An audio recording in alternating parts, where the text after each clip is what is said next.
And I think that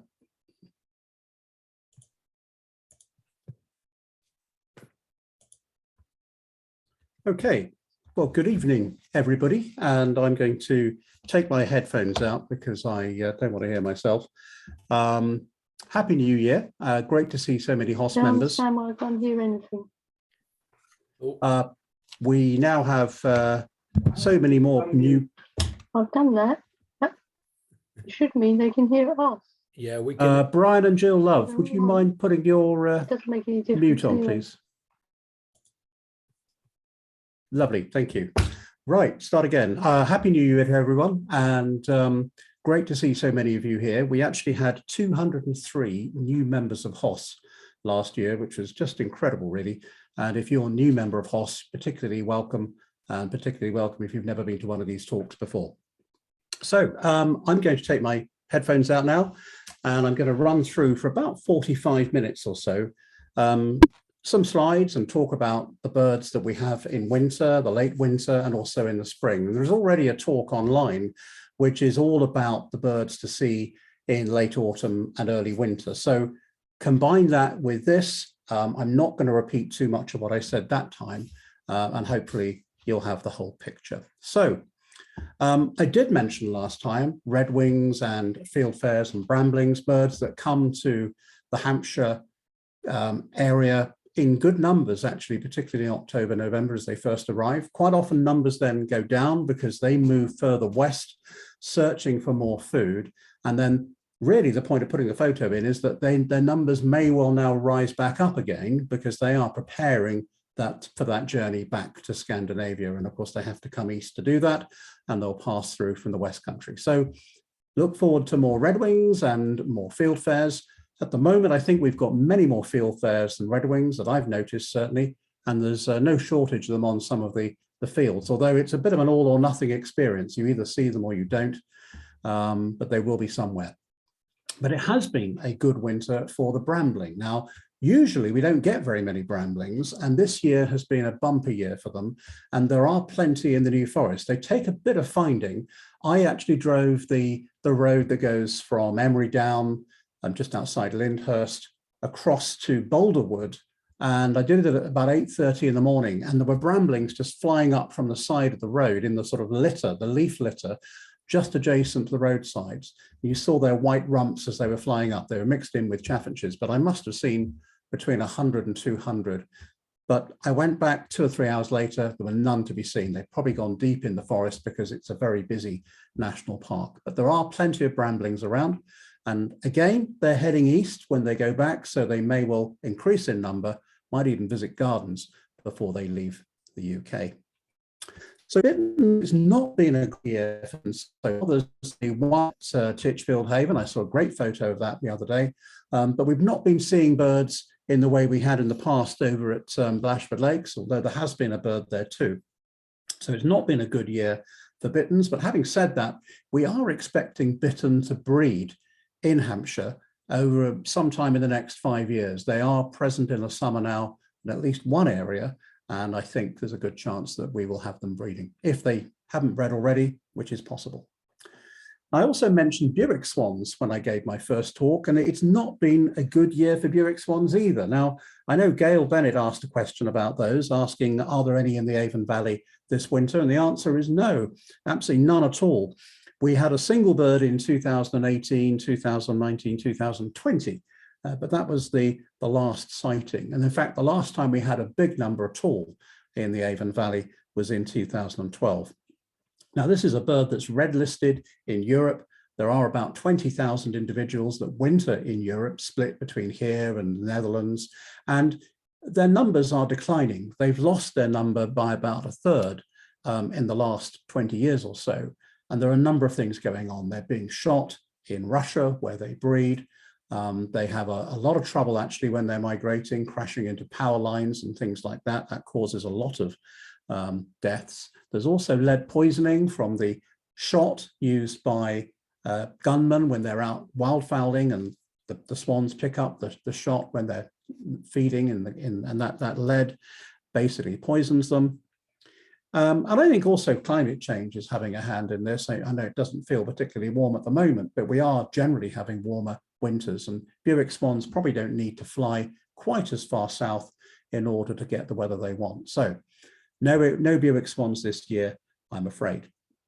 But purple sandpipers are around, and I'm pleased to say that although Southsea Castle is going to be redeveloped because of the the reinforcement of all of that coastline, they are there, and those purple sandpipers are going to have a temporary bit of coastline built for them by the developers with rocks and everything else, so that hopefully they won't feel the need to go elsewhere. And that's a photo I took back, I think, in November. So Southsea Castle, there's at least half a dozen or so below there, in fact, probably more. So look out for that bird. And they come back in good numbers during April when they're coming back from further west. The short-eared owl has not been a good winter for us so far, but just out of the county, Thorney Island, just go to the western side of Thorney Island. If you drive down the road to where there's a sort of military checkpoint where you have to stop and turn around, go back up and park somewhere neatly and look over the farmland, over the fence to the west, and short-eared owls are hunting there every evening, and the photographers are having a great time getting some very nice photos. Also barn owl there as well. So no waxwings. I know somebody asked us about waxwings. They said, where do you go and when do we see them? Well, they're a beautiful bird, and the great thing about it is you don't just get one, usually you get a lot. We haven't had any waxwings this winter, and that probably means that they've got enough food in Scandinavia where they come from. But somebody said, well, where do I go when I want to see a waxwing? And the answer is yes, Asda in Totten. Asda Totten has various cherry trees around the outside of it. And when they arrive, it seems they remember to go to Asda, and they go to the car park there and they feed in those bushes. So when you hear there are waxwings, head for there. Goshawks are going to be displaying. They haven't really started displaying much yet, but given another month or so, they will be displaying, particularly in the New Forest. We probably have about 100 pairs of goshawks now in Hampshire. Just under half of those are in the New Forest.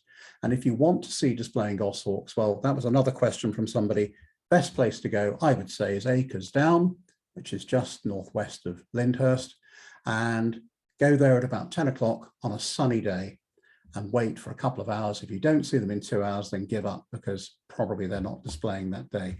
But there are several pairs of goshawks very close to Acres Down, and they display very prominently. I very rarely miss them if I go there in February or March on a sunny day. And they are big. They display quite obviously. They're the size of a buzzard, in fact, slightly bigger in the case of the female.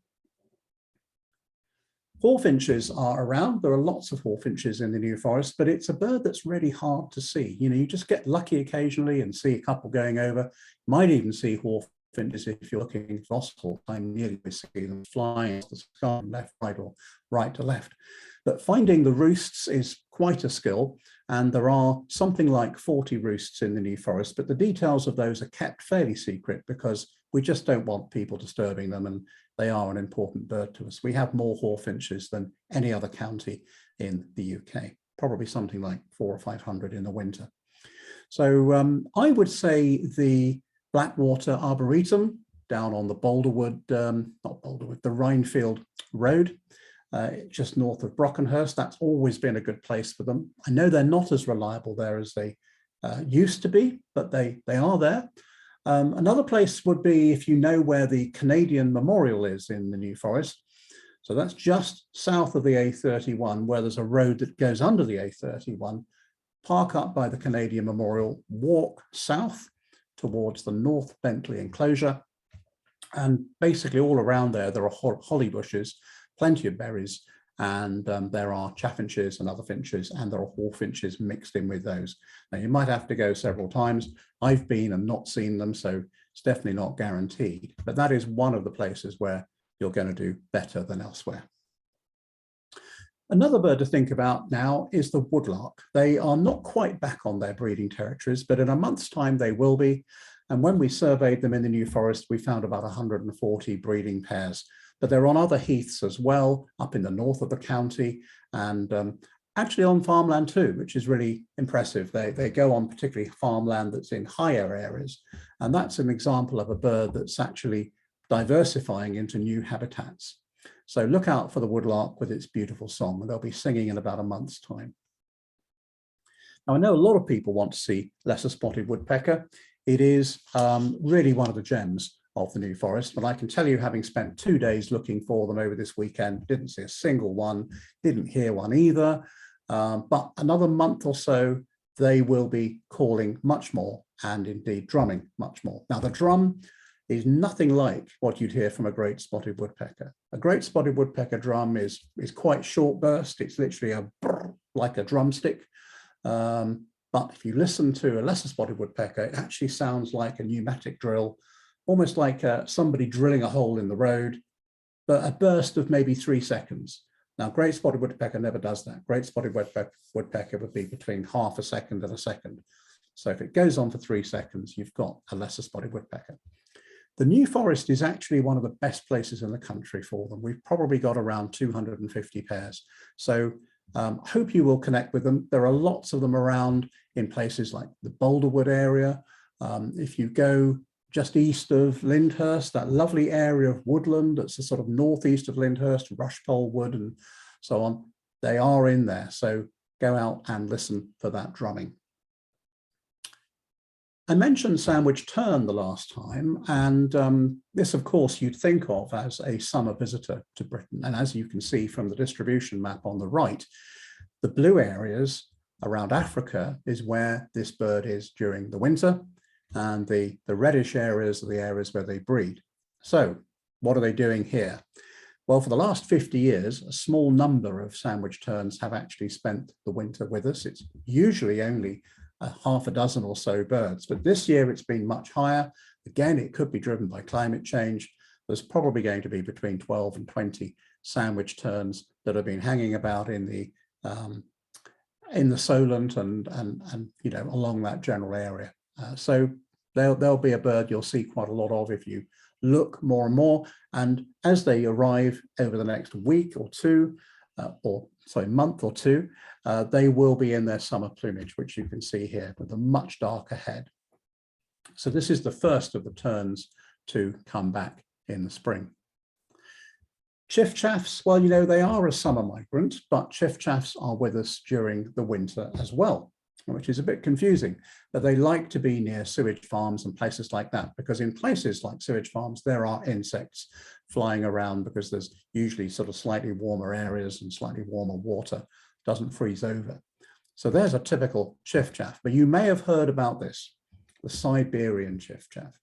Now this is still a chiffchaff, but it's a different race. It's the Tristis race, which comes from over in the east. That's quite a complicated subject, this, so I'm going to give you a real sort of basic version of it. If you look at all the chiffchaffs that we know about, their breeding range is shown here in yellow. So right the way across from Britain, right across Russia, and down into Southern Europe and other places in the Middle East. And the blue areas are where they winter, and the kind of patchy areas are areas where they pass through on migration. So what we have is the eastern populations of chiffchaffs within that red circle I've put there. And these are the ones that some of them head our way. Rather than going south to India and Iran and places like that, they actually head up and live in Hampshire. Now, it may well be first winter birds, in other words, birds born last summer, and they've basically got their maths wrong, they've gone in the wrong direction, and they've ended up here. We don't know, but basically what we are seeing is more Siberian chiffchaffs. Just to look back at it, it's rather pale, washed out, compared to the rather nicely brown and greenish chiffchaff. Looks like a chiffchaff that's not doing so well, doesn't it? Looks a bit unwell. But it also has a different call. Calls a little bit like a bullfinch. And the one thing I do know about Siberian chiffchaffs, if you play ordinary chiffchaff sounds to them, they ignore it. If you play them Siberian chiffchaff sounds, they get quite worked up. So they are very different, and probably it's a different species that we haven't yet identified as a species. The other one is blackcap. Now, blackcap, you know, we all thought of that as a summer migrant to Britain. the male on the top there, female below. But this is the British wintering range of the blackcap, as shown by the last BTO atlas. And you'll see there that all the areas with upright blue triangles are areas where blackcaps have moved into between the two atlases done by the BTO. So yeah, they're in a lot of places now. And many of these blackcaps we now know don't just come from Germany, which we already knew. They actually come from places like France as well. And if you look at the last Hampshire Bird Report, you'll see a very interesting paper about where our blackcaps have come from. So what I thought I'd do as we head towards spring is start to look at the migration dates. And these are the average arrival dates of some of our main, well, all of our main migrants that arrive in March. I'm not going to do all of them. We'll do another talk maybe in a couple of months' time and look at the late spring, but I thought I'd start off with early spring. And so these are the dates when these birds are likely to arrive. So just thought I'd start off with this one of my favorite birds, the stone curlew. And this is a bird that used to arrive in April, then it moved into March. And in 2021, we actually had our first birds about the 25th of February. In fact, they even turned up further north in places like Yorkshire on that date. So stone curlews are clearly influenced by climate because they mainly winter in North Africa and Spain. And therefore, if it's mild there, they probably think it's a good idea to get back to Britain to nest. So they didn't leave us until November and they were back by February. So it's almost not a bird that goes away for very long at all. So they're going to be arriving maybe in February, certainly early March. But the first we get normally is the sand martin. And we're doing a HOS survey of sand martins again this year. So if you're interested in helping, get in touch with our scientific committee. And we're looking at sand martin colonies, try and find out where they're nesting and how many. They burrow into sandbanks. One of the places you can see them is actually on the coast at Barton-on-Sea, where they actually have made holes in the sand that's exposed by the cliff just on the seaside. Wheatear is next, and in fact we've already had a wheatear, so that's not very good, is it? There's a wheatear at the moment at Leon Solent. We don't know why it's there. It's quite possibly been there all winter and just overlooked. This is a male wheatear, and it's very, very bright, very striking spring plumage. And here's the female. As you know, female birds generally, because they are doing the nest rearing of chicks and sitting on eggs, they don't want to be bright and colorful, so they have dull plumage to avoid being detected. And there's a good example of it. Well, we have gargany coming through, and they're more common now than they used to be. I always thought of gargany as being pretty difficult to find when I was young, but now they come through in bigger numbers. And 11th of March is the average date, so some of them are earlier than that. That was the male. Here's the female, which you could easily confuse, I think, with a teal if you saw them all together. But the female gargany has got a very stripy face. And just to look at the bottom right there, there's a female teal to give you a comparison. It is quite a similar looking bird, but there is a difference. Gargany has blue on the wings and the teal has green. Little ringed plover, yeah, a lovely bird that nests in gravel pits and occasionally, you know, in weird places where you don't expect it. Just a bit of gravel exposed and they will go and nest there, sometimes nest in car parks, for example. Different to a ringed plover, which we see regularly. The difference between ringed plover is you see bottom right, ringed plover there has no yellow eye ring. They're about the same size. Little ringed plovers are a little bit smaller and it's slimmer, but the main thing is that yellow eye ring. So little ringed plover will be next. Now, swallows. You may have seen on the BBC's Winter Watch programme that we have an amazing thing at the moment where more and more swallows are choosing not to migrate. And there are indeed currently birds in Sussex and in Cornwall, and they just haven't migrated at all. And I think there's something in the region of 70 swallows this year that have stayed here. So this is again another sign of climate change. You know, why bother to travel all the way down to Africa with all the risks associated with it if you can actually get away by not bothering? So they're a smart bird. That's a male with his long tail streamers looking really gorgeous. Ospreys used to be incredibly rare. We hardly ever saw them in Hampshire, but now we see loads, and they're passing through very early these days. 15th of March is the average as they head north looking for places to nest. And indeed, we're hoping that they will be nesting soon in Hampshire and other counties on the south coast. They're certainly already nesting up at Rutland Water. And indeed, some of the birds from Rutland Water have been down and stopped off at Fish Lake Meadows and other places in Hampshire.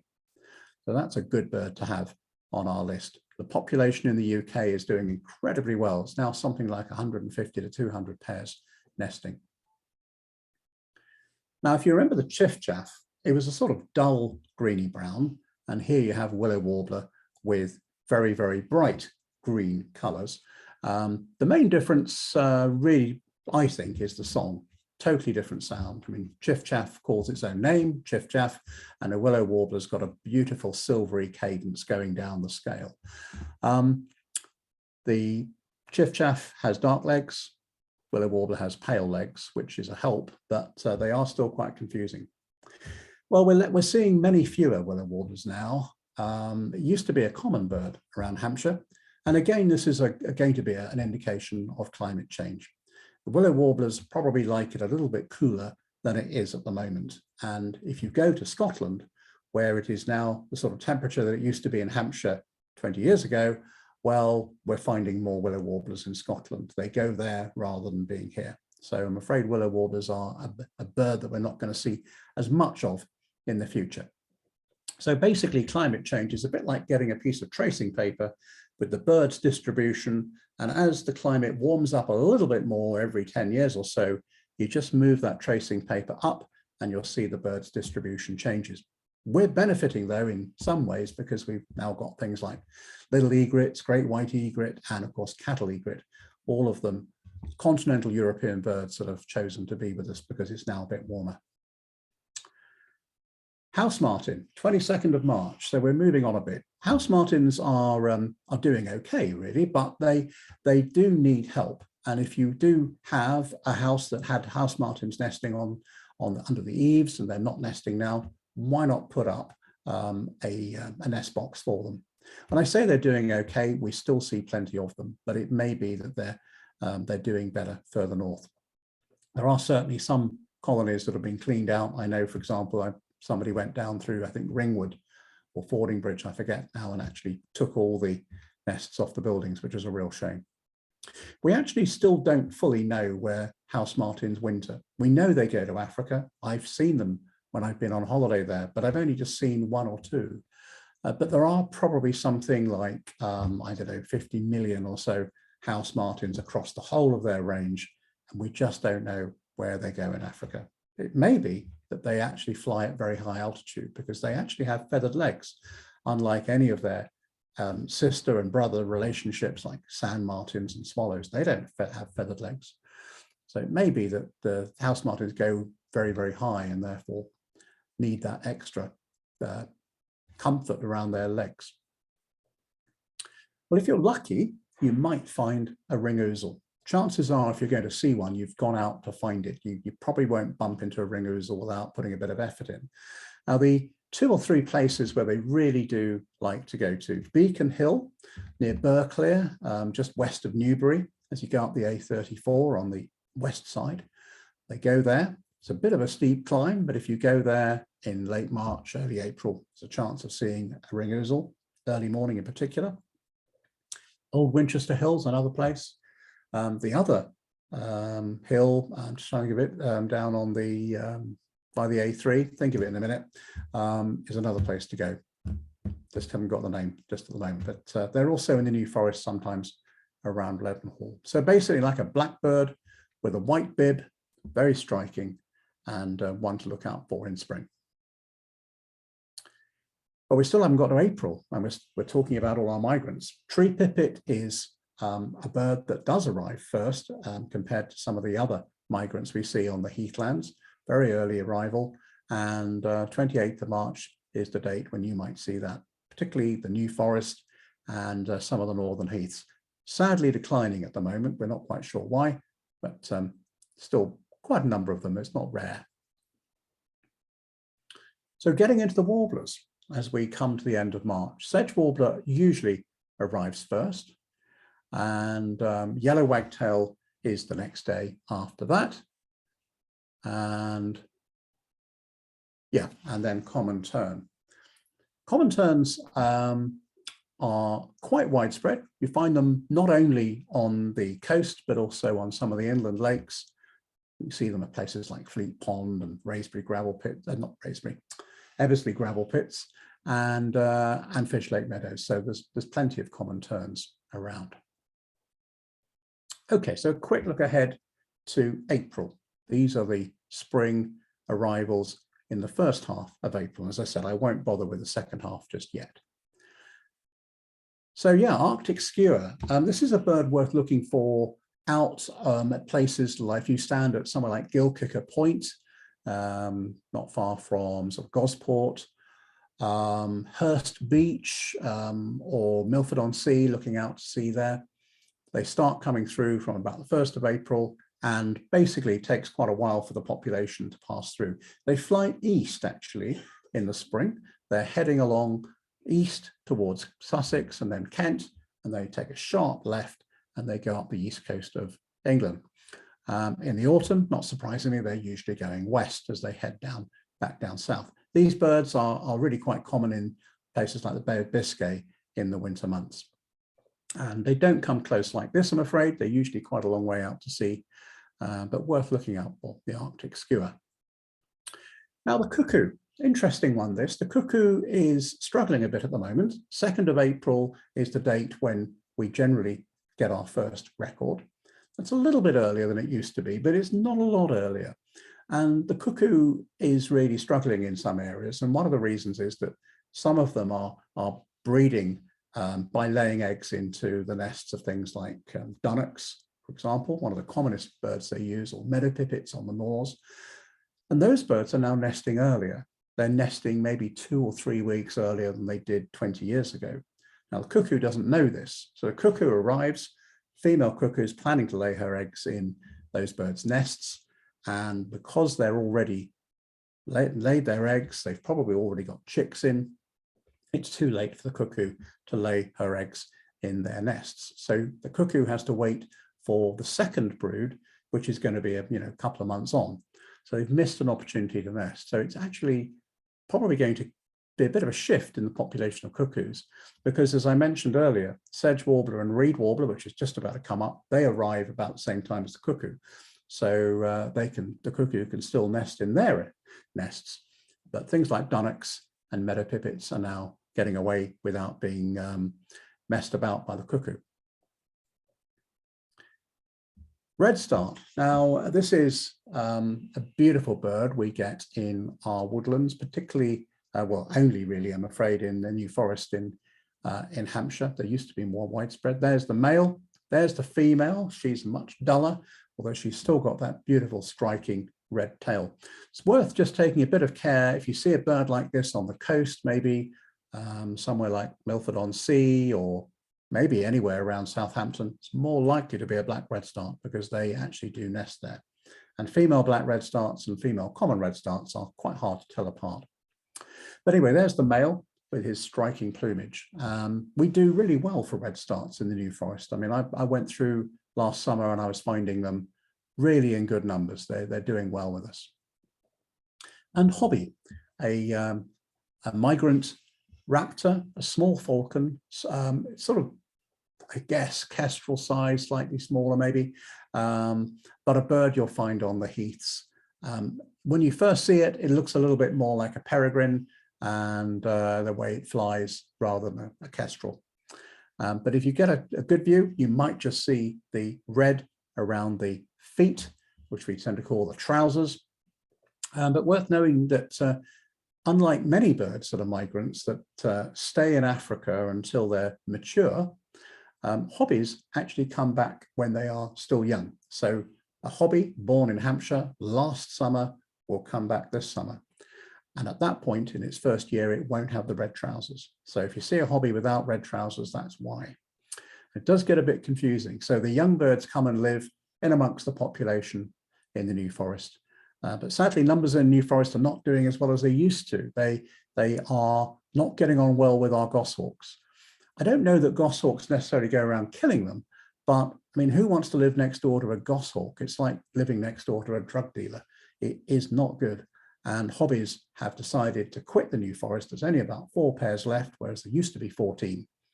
But there's no shortage for hobbies actually in the open farmlands around Hampshire. So they haven't declined, they've just moved to other areas.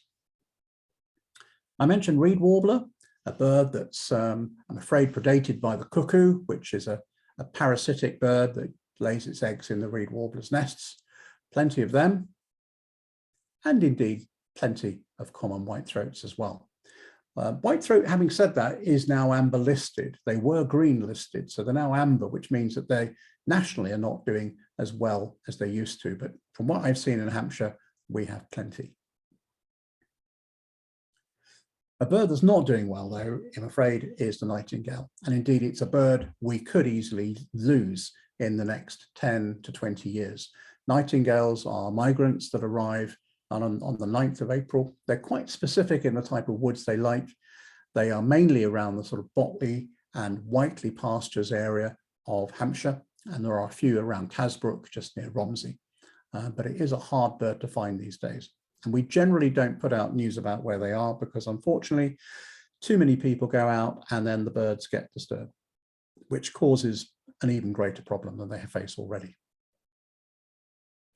I put pied flycatcher in because it doesn't breed with us, but it does pass through. They've got to travel through Hampshire. So we do see a few in the spring, and this is a male. Female is the same sort of coloration, but brown rather than black.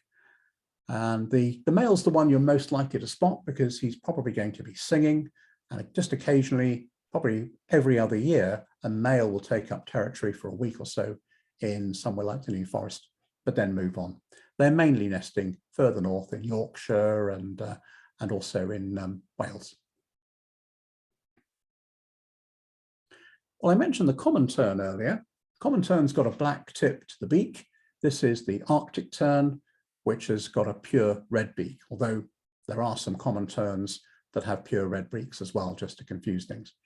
There are differences which you can read about in your book to do with the translucent nature of the wings, the feathers on the Arctic tern, which you can see if they're right above you, but you're not often going to get views that allow you to see that. The main thing about the Arctic tern is it's very slim, very dainty, really quite sort of gentle in the way it flies. And you don't usually get just one. You probably will get 4 or 5 or maybe 10 passing through in one go. And quite often they will migrate over land. They don't necessarily go around the coast. But it is still quite a hard bird to identify. And probably the best thing is to go to somewhere like Northumberland, the Farne Islands, and see them properly and get to know them there. But it's a beautiful bird. Allegedly the bird that flies around the world more than any other because it spends its winter in the Antarctic. So it goes all the way down there and all the way back. Now this is a bird, the grasshopper warbler, arriving on the 11th of April, that we are losing, I'm afraid. Again, numbers are down. We do get a few nesting birds each year, but it's hard to know really whether they nest or not because the male sings right through the summer, even if he's got chicks in the nest. So it's a bit confusing. A lovely bird to have, quite hard to hear actually. It does sound like a grasshopper. And if you're sort of over 50, well, there's a good chance you can't hear it anymore. And I can't hear that anymore. So there you go, proof that make the most of it if you're still under 50.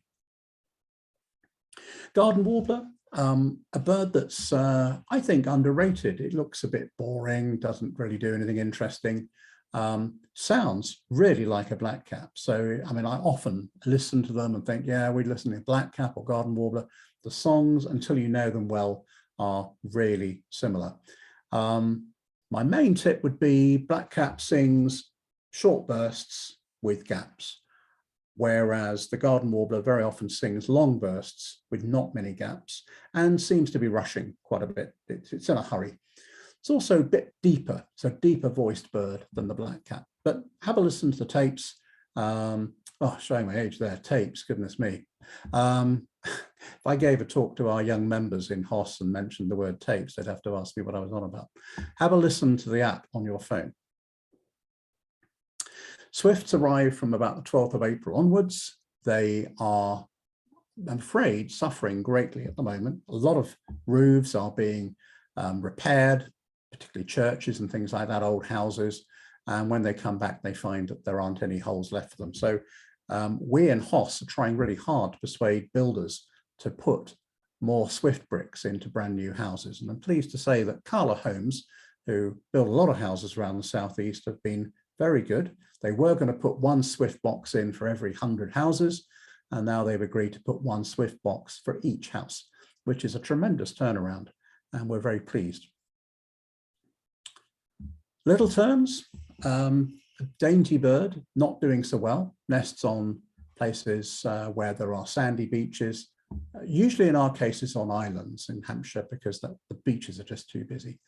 But a bird worth looking out for, and there are plenty of them around sort of Keyhaven area. If you look for them there, that's probably the best area to see them. So I always thought of the lesser white-throat as being quite a scarce bird, and of course it is actually less common than the common white-throat. But the interesting thing is that whilst the common white-throat might be more common, it's amber listed, and the lesser white-throat is actually green listed. So the lesser white-throat is doing better. An unobtrusive bird only sings for about 3 or 4 weeks, arrives in mid-April, 13th of April, and for about 3 or 4 weeks, that's it. They sing, get to the end of May, you've missed them, and you probably won't see them unless maybe in the autumn migration you find one on the coast or something like that. So you've got to be quick with that one. And winchat, a bit like our stonechat. In fact, there's the male. The female is really quite hard to tell from stonechat. They both have this eye stripe, the male and female winchat. See the eye stripe there? Beautiful patterning on the back. And the male's really stunning. They don't nest with us anymore. We used to have a small population in the New Forest, but now they just pass through. But there are quite a few that do come through, particularly in the autumn, but look out for them in the spring. And if you're going to see one, mid-April is the beginning of the time when they come through. So all of these birds are not just coming through on that day, they're coming through for maybe 2 or 3 weeks or maybe slightly more after that point. But that's the point where you start looking for them. A quick word about a brand new book, which you may have seen about, because we did email all of you, the new book on rare birds of Hampshire by John Clark. It's going to be absolutely superb, this book. We're doing a special offer because we're publishing it, £27.50, which includes your postage and packing. But once it's on sale, it'll be £35 plus postage and packing. So if you want that book, do put your order in now.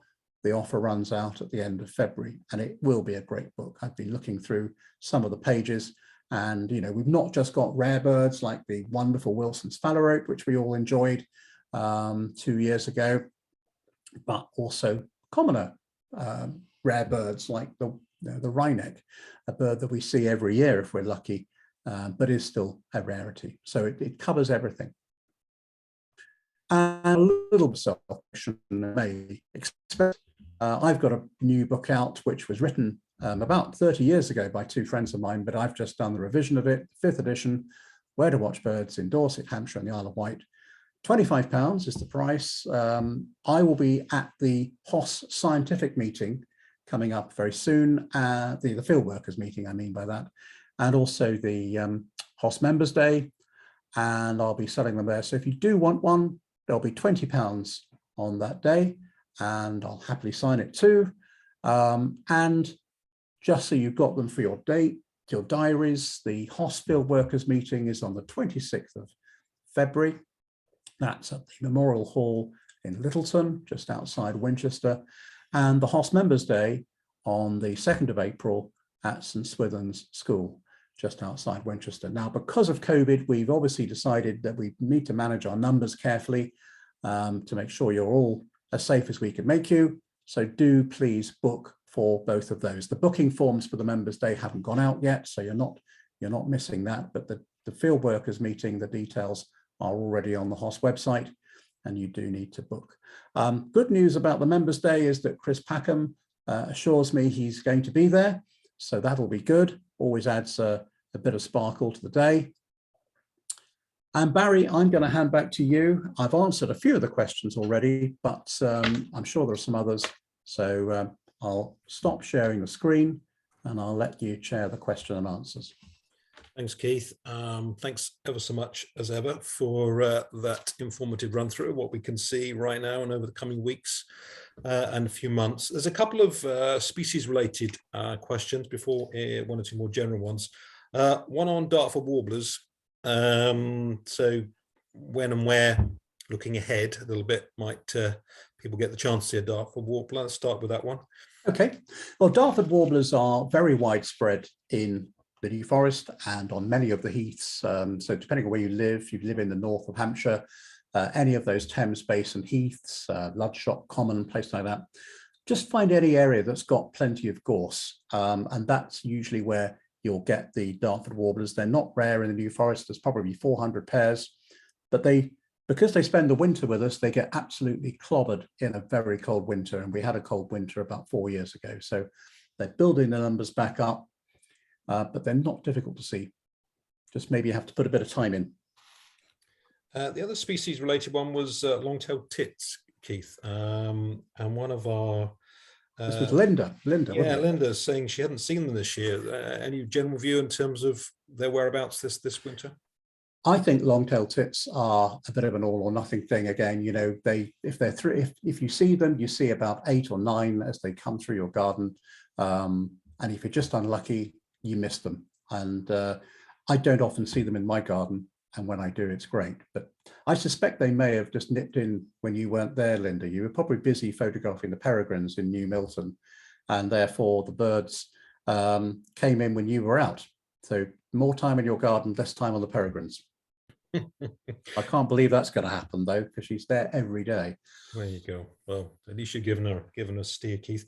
A more general one. You covered 2 or 3 raptors in the presentation, but there was a question from Robert Simpson around any particular areas to see, I guess, a range of birds of prey. Any sort of steers or hints or suggestions other than the forest? Yeah, so obviously New Forest I've mentioned. So let's talk about other places. Titchfield Haven is very good if you want to see things like marsh harrier, particularly good. A lot of great photographs I've seen from Titchfield Haven there. Ditto for marsh harrier, Key Haven to Pennington, that whole area. But Titchfield seems to be the place to go. Hen harriers are in the New Forest. They are not so easy to see outside the New Forest. They're not easy to see in the New Forest. The A31 corridor, you know, where you drive down through the New Forest from, say, Cadnam towards Ringwood, either side of that, there are birds, there are hen harriers that feed up during the day. You probably have to go 10 times to get lucky, but they are there. They're just an elusive bird. Just nipping back to the long-tailed tit, Helen's kindly shared that she had them in the garden twice last week, and obviously involved some ringing, some at Key Haven. So as you say, they're around, but perhaps some of us are just not just missing them. I know I seem to have missed them myself this past winter. So probably they help the first brood, help the parents to feed the second brood. There's not many birds that do that. The other one that does it is the house martin. Okay, next. General one, Keith, and I guess this is someone I'm guessing looking to try and encourage younger members of the family. Any particular walks, parts of the county where you would recommend the opportunity to see a wide range of species? I'm kind of, other than the coast, but any suggestions on both coastal and inland where there's an opportunity to see a number of species? You know, probably if you've got young children, then they probably don't want to walk too far. So I'd probably say somewhere like Fish Lake Meadows, because you can park in the car park and you can be walking in there immediately. I mean, the Key Haven area is great because it's so busy with birds, particularly the Normandy end, because again, you don't have to walk too far and you've got loads of wading birds around you. Hard to know. It depends really where you live, as to where the best place is. Picking up on one of the questions, I'm going to jump to one of the questions that's come in whilst you've been talking. Picking up on the stone curlew, I think I know the answer to this one, Keith, but there was a question on location or sites to possibly see them? I think I know the answer to this one, but I'll let you answer it.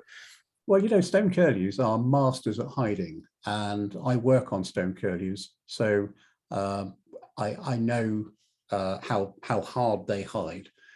If you want to see them in a public place, I would go to the RSPB Reserve in Wiltshire.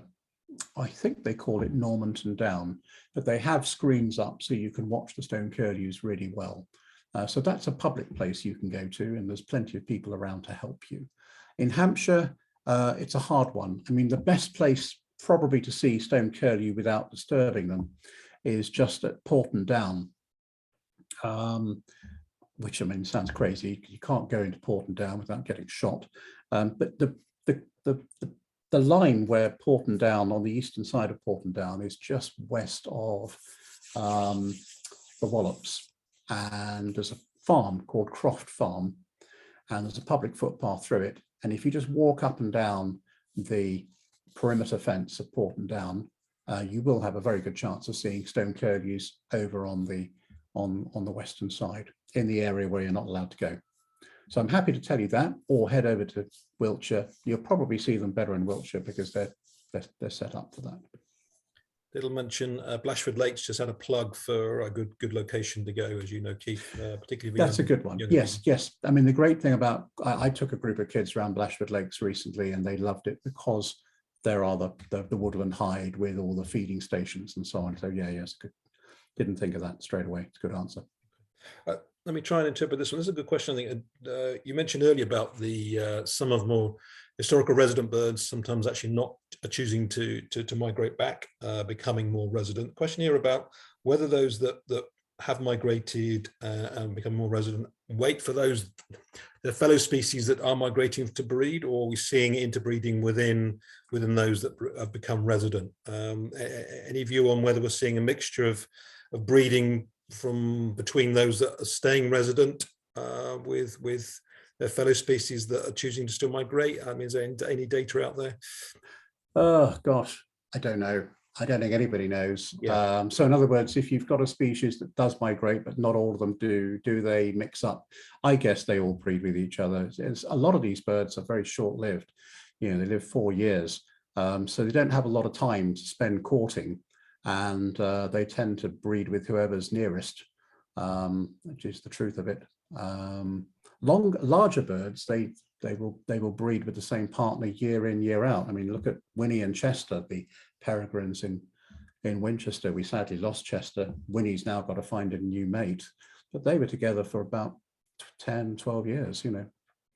So my answer to that is, I think if it's a small bird, they'll probably nest with whoever's there. But bear in mind that birds like the blackcaps that we are seeing with us in winter, it's not a case that they're not migrating. They're migrating to us from France, which is bizarre because they're actually heading north to be with us because it's a slightly warmer temperature in Britain than it is in parts of France where they come from. So they head back to France again. So what we do know is that blackcaps, whole families, males and females and young, will come to the UK and spend the winter together and then head back. Keith, you mentioned in quite some detail the arrival dates, and I think generally we're seeing a lot of species arriving earlier. That's a general comment. But there was a question about best time of day. So whilst dates are changing, comments on best time of the day to get out and see as early as possible. Absolutely, I'd get out there early. You know, birds are most active early in the day because they're hungry. They've got to find food, and if they're singing, then they're going to be re-establishing territories. So yeah, migrant birds very often will migrate during the night. They will use the stars and the moon to navigate by. They'll come down first thing in the morning. They'll be feeding up. They'll then be ready to migrate again later in the day. So the time when they are most busy is first 2 or 3 hours of the day. There was a question received about urban gardens or birds that like to see an urban garden. I guess that depends whereabouts in the county you might be, but any general answer to that one? What might you likely see in an urban garden? Well, there's about 20 species in my garden. So all the ones you might expect, like blackbird, robin, song thrush, house sparrow, if you're lucky, dunnock. Dunnocks are in almost every garden. They're amazing. They just sort of hide away. They're not very obvious. Blue tit, grey tit, chaffinch, greenfinch. Greenfinch less so at the moment. They're not doing well. And goldfinch in particular. Lots of gardens have goldfinches. If you put out food for birds, goldfinches are there, particularly if you put out Niger seed. Incidentally, greenfinch, very sadly, went straight from being green listed to being red listed immediately. So that has gone from being in the waiting room for A&E straight into the critical ward. And they are suffering very badly with trichomoniasis, which is a disease, fungal disease, which they can catch. So keep your bird feeders clean, because that's one of the ways they catch it. Keith, there's a few, if we go through the chat box, one comment looking at Andy Barker's there saying reference to siskin and Lesser's redpoll. Gets in his garden during the late winter. One there to share. One plug for the great garden bird watch this coming weekend, I believe. So the big garden bird watch this weekend. I'm sure there's been quite a lot of coverage this year, but a plug there for that one. And also just picking up on a request about please don't walk along the perimeter fences of Portland Down. Please don't. Please don't. It's a public footpath.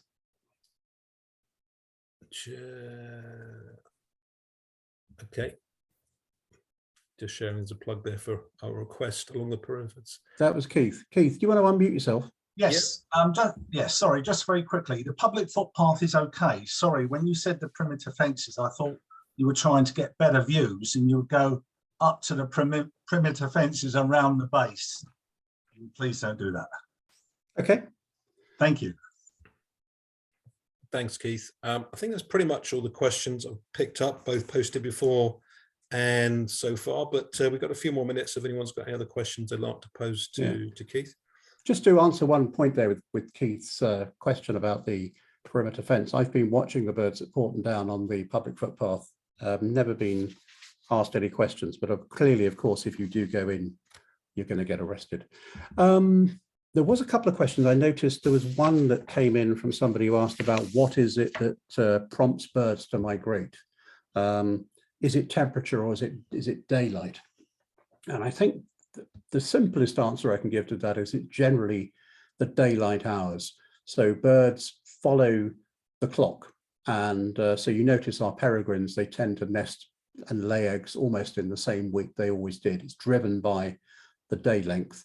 But I think also there are birds that are migrating to places where it's a lot colder in the winter. And possibly if they're feeling that it's warm, they might get a move on because their breeding season up in the Arctic is very, very short. And what they quite often do is they will fly further north, get to a point where it's still quite cold, and then they will then wait there until it does get a bit warmer. So basically it's day length, but I think warming climates will actually affect those birds as time goes on. Thanks, Keith. Still a few minutes left. Is there any other questions anyone would like to pose, Keith, before we wrap up for the evening? No.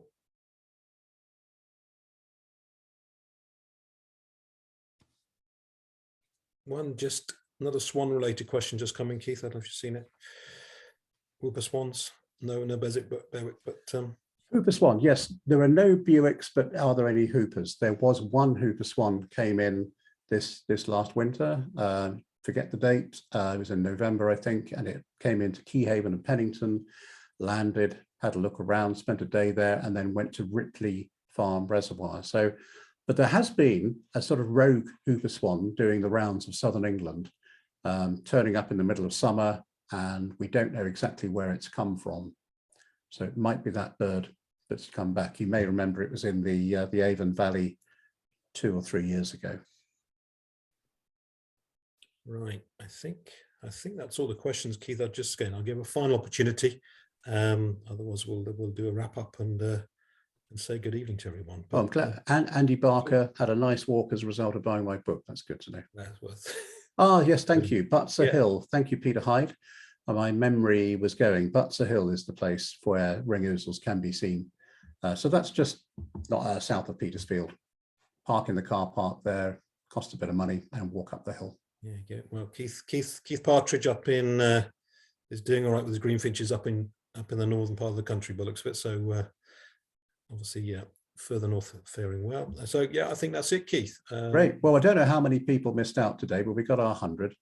Barry, I'll put you in charge of handing out the refunds to the people who didn't make it. Keith. That's good. Okay, no problem. I'm sure you'll be very good at that. Be a bit of those pockets of mine. I think we just about got it right, actually, looking at just the about. numbers coming in. Yeah, that's just good. about. So as ever, thanks everyone for this evening, for joining this evening. Keith, as ever, thank you for sharing your knowledge and what we can see over the coming weeks and months. We are planning a couple of talks in February. And another couple in March, just being organised. So please look out for those. We'll circulate the details as soon as we've got them. And as Keith said, we'll also be communicating the process for registering for the Members' Day in the next 2-3 weeks. So please look out for that. But as ever, I said, it'll be recorded, has been recorded, it'll posted in the next 24 hours if anyone wants to kind of go through it again. Otherwise, I wish you all a pleasant evening. I look forward to catching up and seeing you all soon. Thanks again, Keith. Okay, thank you. And I should just say, although there were one or two of my own photos in there, mostly I did borrow those from other people. So unless you think, I don't want you to think I'm a good enough photographer to do that stuff. I'm not. Good stuff. Thanks, Keith. Good night, everyone. See you all again soon. Take care.